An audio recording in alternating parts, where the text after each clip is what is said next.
కుటుంబ సభ్యులలో ఎవరైనా కాలం చేసినప్పుడు ఆ సంవత్సరం పండుగలు జరుపుకోకూడదా?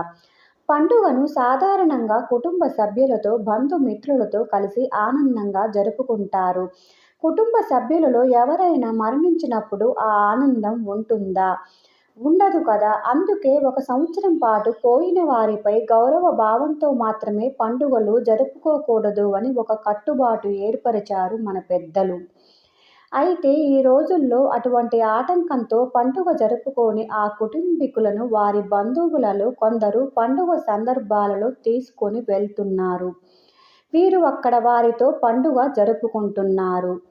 ఈ విధంగా పండుగ జరుపుకోవటం అనేది మంచి పద్ధతి కాదు అని కొందరి అభిప్రాయం. ఆచారాలను, సాంప్రదాయాలను గౌరవించాలే కానీ మనకి అవసరమైన సవరణలు చేసుకొని ఆచరించటానికి కాదు.